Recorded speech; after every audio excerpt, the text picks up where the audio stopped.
Have you ever had to interact in any of your cases with CPS, Child Protection Services? Yes, the problem they have, it's everybody try to use them for their personal vengeance. The child get interrogated by a completely stranger. They're even scary because they have badges, they have uniforms. How do you convey or rely on unsafe environments to the court? Unsafe environment, the most dangerous for a child, it's the pool. There is no fence around the pool. You have a 2 years old or 1 year old doesn't know how to swim. That's defendable in court. They should punish the parents, and automatically that's a red flag.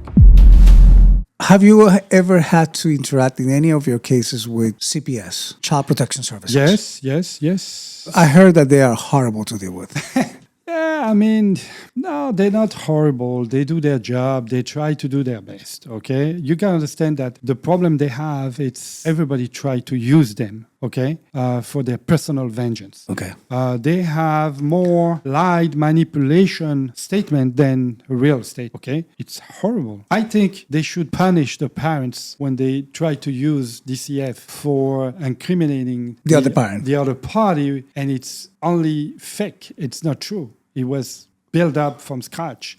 I think there should be a sanction here because at the end, everybody wastes their time. It's aggravating. The child gets interrogated by those people. For him, they are completely stranger. They're even scary because they have badges, they have uniforms. Yeah. It's not great. And they can get into your house without any warrant. They can go. Yes and no. It depends. Talk about that. It please. depends. I mean, if there is an imminent child danger and there's being through an investigation and they have a warrant from the court, yes. But if they just want to check if the child is okay, obviously they come, they knock at the door. You can refuse to talk to them. You can refuse to have them checking on your child. It's up to you. Or you can cooperate it if you have nothing to worry and say, okay, my child is good. He's fine. He has no mark. He has no nothing. It's just the ex-wife. She tried to do that. Have you had any case where a hateful neighbor sent child protection services to a couple? I heard about it, but I never had that because I'm investigating between the mother or the father.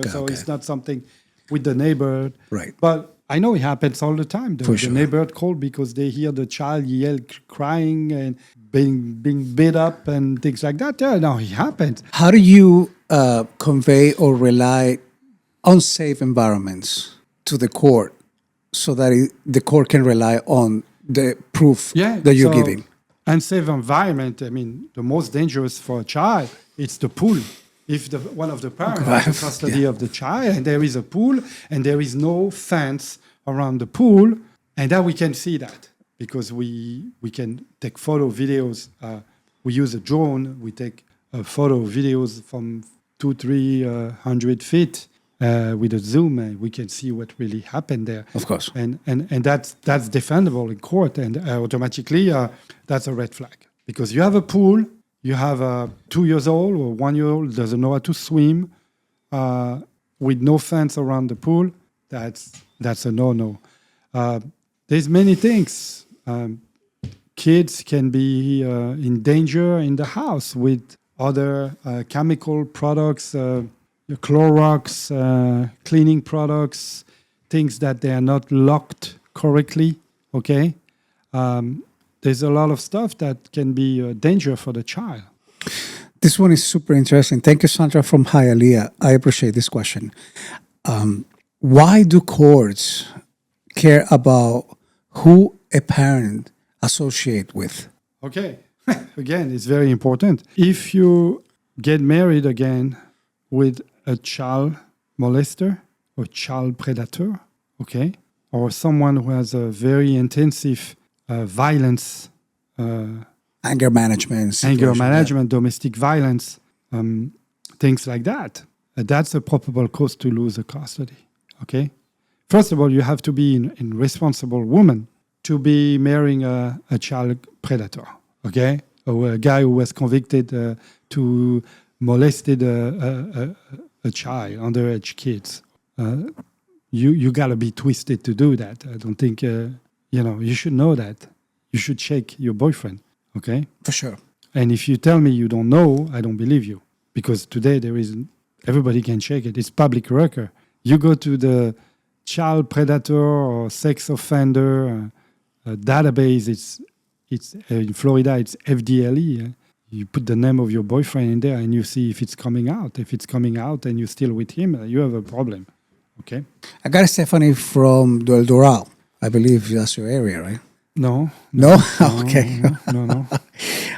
Okay, I'm from Hollywood. Oh, you're from Hollywood. Yeah, That's yeah, right. yeah, That's yeah. right. Okay, so Hollywood, LA? No, Hollywood, Florida. Hollywood. Even in another jurisdiction. She was a very nice lady. She was working in the fire department. Very brave mother. I mean, this lady is amazing. Very professional, working.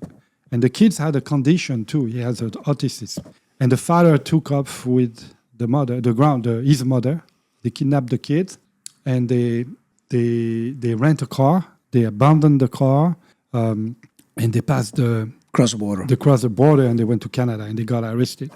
I was working with this case in parallel with another private investigator, and the FBI finally find them, okay, because they were kind of understanding, following a church. And this church was kind of categorized as a kind of a sect, okay? Wow. And there is different of... You mean a sex cult? It's a cult? It's a cult. It's a kind of a cult, but it's religious. It's kind of limit, like, in between. It's not considering as a cult. They're very close to become one. Okay. And fortunately, the child was recovered. They arrest the grandmother. They arrest the father, and they are still in prison. Okay. Wow. And they lost the custody for... I'm curious. How long does it took you to work on the case? We took a month and a half to really recover everything done. And it's difficult because you're dealing with other country too. Talking about facts, is your report as a private investigator in a child custody investigation different than the report that an attorney issue for court? No, it's not. It's different, yes, because it's an attorney. We're an investigation. So we use affidavits of discovery. We do present the case with photos, with time and dates, because we have to rely on proof, and photos and videos are very good proof on this kind of case. Do the attorneys use your reports of course, to substantiate their cases? Yeah, absolutely. Without you testifying in court for them? Most of the time we have to go testify, okay. To be honest with you. Okay, so you have... Because we always have a cross-exam, okay? The adverse party has a lawyer. They want to destroy our discovery. So we have to have a cross-exam with them. That's the law. They have the right to question us and question our discovery, okay? And then it's up to us to be good to defend our argument, okay? Correct. That's where experience come in. Of course. Do you, obviously you do the report, you do the investigation. If they have to ask you to testify, do you have, is it included in your price or is it a different charge? No, it's additional charge. We do a minimum of 5 hours when we go to court, so they have to pay. Even if we are a court order, we are obligated to go. The client is responsible for our time. Okay. Have you ever been invited to be an expert witness? Yes, many times. About what subject? Child custody, discovery, and the fact that the most important is to disclose our discovery. Okay, so we became an expert witness when we present our report. Got it. Do attorneys are truthful with the clients and they tell them that they are going to rely on the expertise of your expertise as a private investigator to solidify their cases? Or they just basically don't tell them that and they... Not really. I mean, the lawyer is a lawyer. I mean, they are the main actors on the child custody investigation, okay? Because there is a court protocols that the lawyers are following, okay? and it's very important. So we are just an accessory. We're helping them to win their case, okay, in front of the court. So you're saying you are an accessory, but can somebody hire you to get the proof that they need? Yes. And avoid to hire an attorney and present themselves in court? This is very difficult. I will not recommend to present yourself in court without a lawyer, especially for child custody investigation. Why? Because there is a lot of document that you need to file. There is a lot of motion. There is a lot of, again, lawyers family lawyers specialize in divorce custody are specialists. That's what they do. That's all they do. Okay? And they do it right. So again, you don't take your car to a dry cleaner to be repaired. Okay? No? Am I right? So you go directly to the specialist. It depends. If you are in France, I don't know. Even in France, you don't do that. If you're in France, I mean, everything has changed so much. No. You got to take your car to a mechanic to fix your car. And it's the same thing. When you want to defend yourself in court, you need better have a good lawyer. I'm telling you. That's why they're making a lot of money, because they're pretty good to get you out of trouble. What is the most significant case where you have found a serious safety concern about a child in any of your investigations for custody? Okay, the most important, the worst case scenario I see, I took a case and there was a child custody, it was a baby. Baby was like 2 years old. 2 years old. And it was a little boy, and the dad had the kids the weekend with the girlfriend. And the mother was telling me the dad is a drug addict, is a crackhead. I say, okay. I say, probably she's exaggerating. Maybe the guy smoked a little weed and, no big deal. I mean, not that dramatical. And then I start to do surveillance, investigation. I check the guy. First of all, he was arrested for drug possession and parental, all the cocaine, heroin. And I say, okay, so she might... There's a pattern here. She has an argument here. So I start the investigation. They exchange the kids. She dropped the kids at the father house, which was his mother house.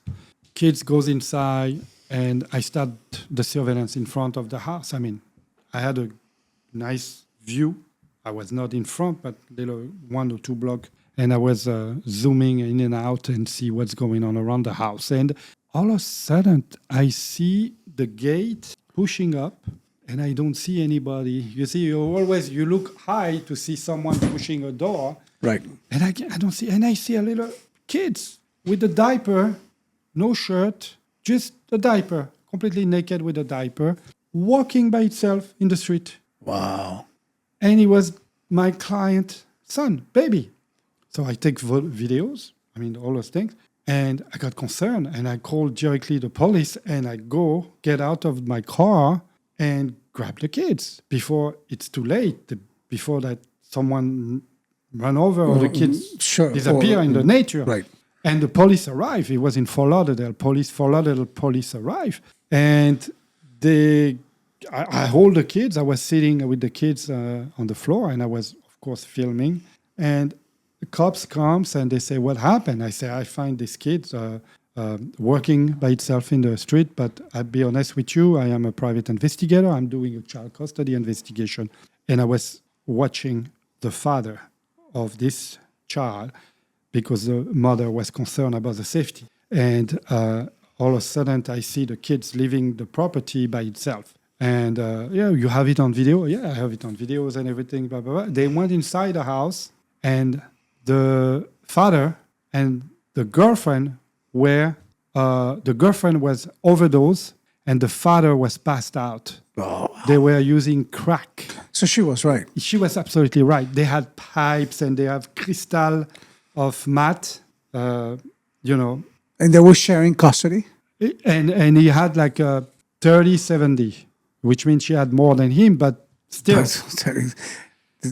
They were both passed. The girl went to the hospital because she was overdosed. Yeah. Okay, and the father of the child was passed out on the couch with the bang, like, they had photos, the cops came and everything. So I had footage of the child leaving the property.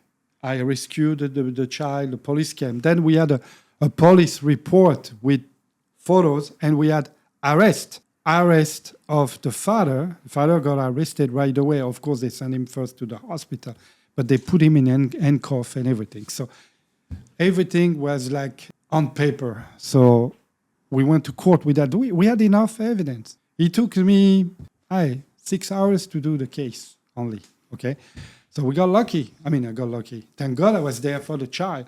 But this is one of the most dramatical situations that I had with a child custody investigation. Interesting.